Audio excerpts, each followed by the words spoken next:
স্বাধীন বাংলাদেশে আওয়ামী লীগ দুই দফা বিপর্যয়ের মধ্যে পড়েছে। একটা ছিল 15ই আগস্ট শেখ মুজিবের মৃত্যুর পর, আরেকটা হচ্ছে শেখ হাসিনার পতনের পর। তখনও একেবারেই আওয়ামী লীগ বলতে গেলে নিশ্চিহ্ন হয়ে গিয়েছিল। 15ই আগস্ট শেখ মুজিব সপরিবারে হত্যার পর তারপরে আওয়ামী লীগের কোনো খবর ছিল না এবং রাজনীতিও নিষিদ্ধ ছিল। জিয়াউর রহমান বহুদলীয় রাজনীতির সুযোগ করে দেয় এবং ঘরোয়া রাজনীতি, তারপরে আস্তে আস্তে উন্মুক্ত রাজনীতি, তারপরে আওয়ামী লীগ আবার ফিরে আসে। আর 5ই আগস্ট, তখন 15ই আগস্ট, আর বহু বছর পর 5ই আগস্টের পর আওয়ামী লীগ সেই বিপর্যয়ের মধ্যে পড়েছে। 7 মাসেও এখনো পর্যন্ত আওয়ামী লীগের কোনো ঠিক ঠিকানা নেই। কিন্তু ইন্টারেস্টিং হচ্ছে তাদের পেশাজীবী সংগঠনে বেশ মোটামুটি তারা ভালো করছে, এবং এত ভালো করছে যে আনন্দবাজার পত্রিকা, ভারতীয় আনন্দবাজার পত্রিকা রীতিমতো উল্লাস করছে। কয়েকদিন আগে সেই নির্বাচনে চাঁপাইনবাবগঞ্জের আইনজীবী সমিতির নির্বাচনে আওয়ামী লীগ অধিকাংশ পদে জয়ী হয়েছে। তার মানে হচ্ছে তাদের বিজয় হয়েছে। আজকে দেখলাম আর একটা রিপোর্ট, সেটা হচ্ছে কুষ্টিয়া আইনজীবী সমিতির নির্বাচন, সেখানেও আওয়ামী লীগ জয়ী হয়েছে, অধিকাংশ আসনে তাদের জয় ঘটেছে। আওয়ামী লীগের যেখানে অস্তিত্ব নিয়ে টানাটানি, একেবারেই নিশ্চিহ্ন, তাদের কোনো কার্যক্রম নেই ঢাকা এবং সারা দেশে কোথাও।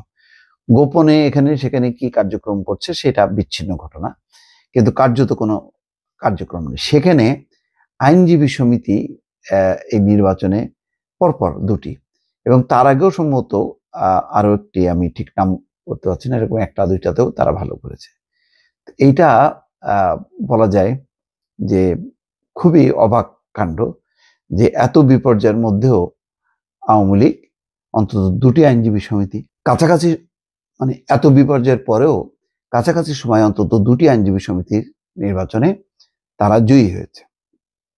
প্রথমে আজকের যেটা রিপোর্ট সেটা হচ্ছে কুষ্টিয়া আইনজীবী সমিতির নির্বাচন, 9 পদে আওয়ামী লীগ, 5টিতে বিএনপি সমর্থিত প্রার্থী জয়ী।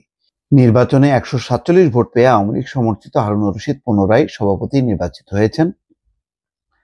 সাধারণ সম্পাদক পদে 199 ভোট পেয়ে আইনজীবী এস.এম. শাতিল মাহমুদ নির্বাচিত হয়েছেন।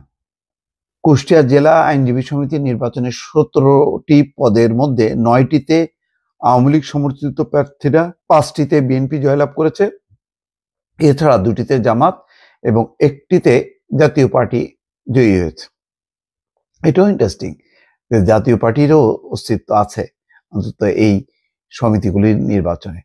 এখানে জামাত, জাতীয় পার্টি, আওয়ামী লীগ, বিএনপি মোটামুটি একটা জাতীয় নির্বাচনের মতনই। বুধবার রাতে ফলাফল ঘোষণা করেন নির্বাচন commissioner chairman K M. Abdur Rauf.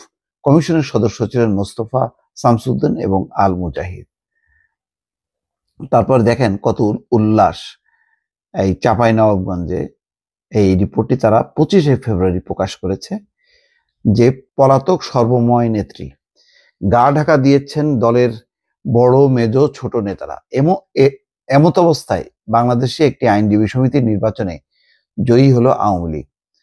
চাঁপাইনবাবগঞ্জে আইনজীবী সমিতির কার্যনির্বাহী কমিটির নির্বাচনে 6টি পদে জয়ী হয়েছে আওয়ামী লীগ সমর্থিত প্যানেল, 5টি পদে জয়ী হয়েছে জামাত বিএনপি সমর্থিত সম্মিলিত আইনজীবী ঐক্য প্যানেল। বিএনপি একার সমর্থিত প্যানেলে আইনজীবী ঐক্য ফ্রন্ট জয়ী হয়েছে 2টি পদে। সোমবার ভোট গ্রহণ হয়েছে চাঁপাইনবাবগঞ্জে, ফল ঘোষণা করা হয় রাতেই। 3টি প্যানেলে 34 জন প্রার্থী লড়াই করেছিলেন, তাদের মধ্যে একজন ছিলেন নির্দল। মোট ভোটার সংখ্যা ছিল 234, ভোট দিয়েছেন 202 জন। যাক, ছোট ছোট হলেও এটার একটা গুরুত্ব আছে, ভোটার সংখ্যা বেশি না, এটা দিয়ে জাতীয় নির্বাচন তুলনা করা যাবে না। কিন্তু বিষয়টা যাদের এখন অস্তিত্ব নেই, তারা আইনজীবী সমিতির মধ্য দিয়ে তাদের যে অস্তিত্বটা জানান দিয়েছে, সেটাও বা কম কি। ভালো থাকবেন, আল্লাহ হাফেজ।